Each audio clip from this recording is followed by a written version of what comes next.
shot down as of yet. This is where we should familiarize ourselves with a key concept that you're going to hear about in this conflict. It's called power dynamics. In the context of the Israeli-Palestinian conflict, it often refers to the significant disparity in power, resources, and influence between Israel and the Palestinian territories. Supporters of Hamas use this concept to justify their actions. Israel, on the other hand, states that this power disparity does not change the fact that they have the right to protect themselves.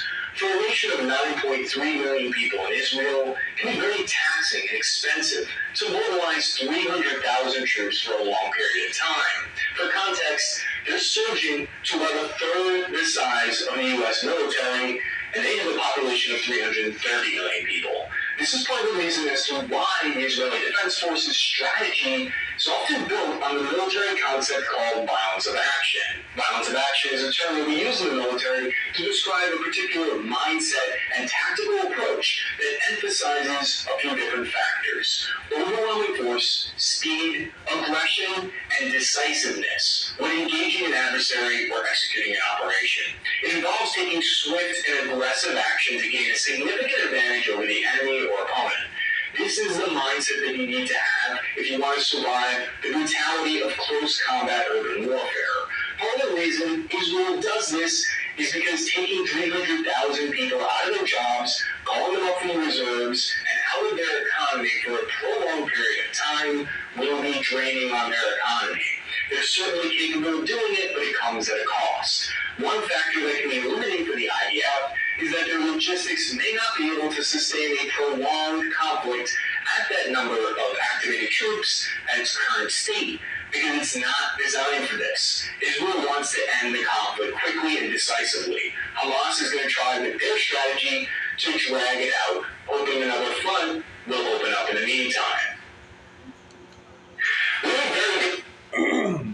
How you guys doing? I am an armed guard from the United States of America, and I'm from a state, the United States of America, that has the very same climate as Israel. So anyway, without further ado, greetings and Godspeed. I really hope someone from Israel is watching this.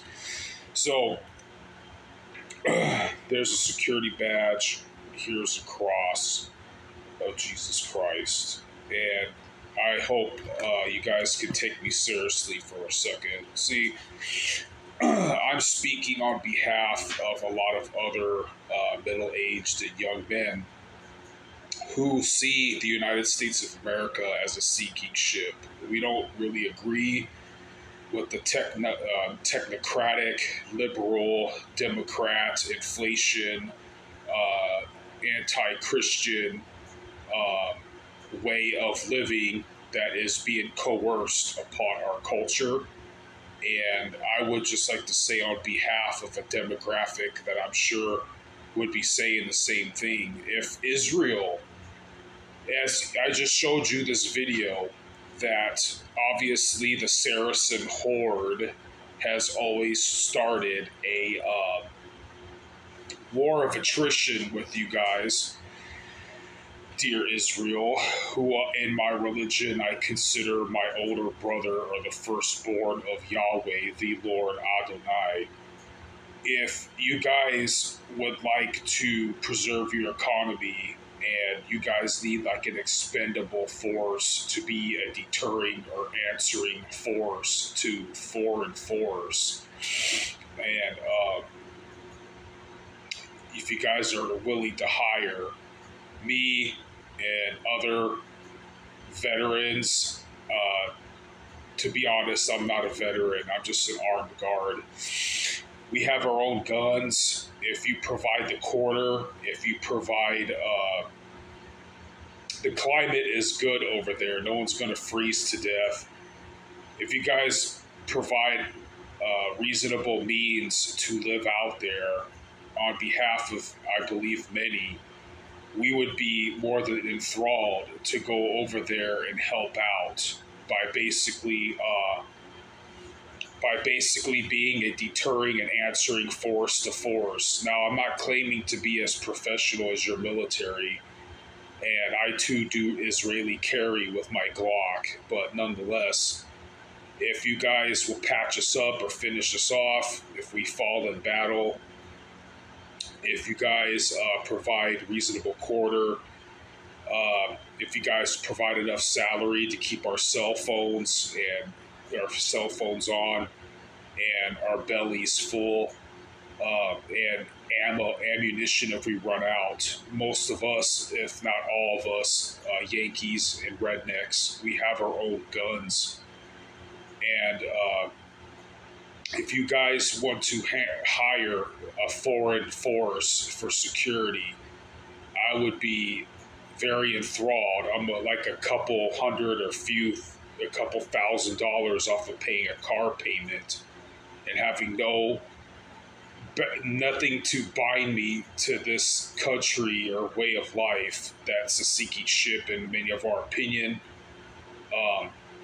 Again, as an armed guard in the state of California, there's so many requisites and so many hoops I have to jump through to keep my job. I have to lose work, and I have to risk someone taking my spot in my jobs just to get the days off to go recertify myself with my duty weapons and to keep the licensing up. If you, so Israel, God bless it, would hire us as security, let us have our own weapons, provide the quarter, and have no regulations, no stupid things like, you have to go to target practice every few months like it is over here. And like I said, USA is trying to take a lot of our rights away. The Democrats don't even want our people to have guns anymore. We already prove we're loyal to you by wanting to ditch our country and our way of life just to go and help out God's eldest brother. And that's how we see it. I don't know how your theology goes, but most of us would love to go over there and be a securing force so that your reserves can keep your economy going.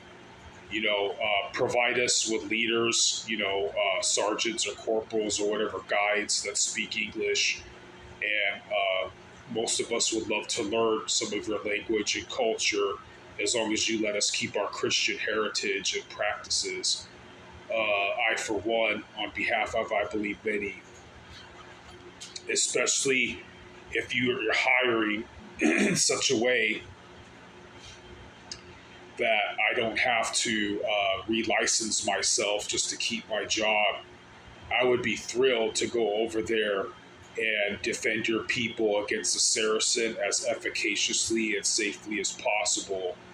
And again, as long as you patch us up or finish us off, if we fall to the Saracen horde, provide quarter, a reasonable salary just to keep our cell phones up and our food going, and if we learn your culture and language enough to eventually assimilate if peace ever comes, or not, just to stay being armed guards until we can't do it no more for some reason. On behalf of, I believe, many, we'd love to go over there and help you guys out. So that's a cause I believe in.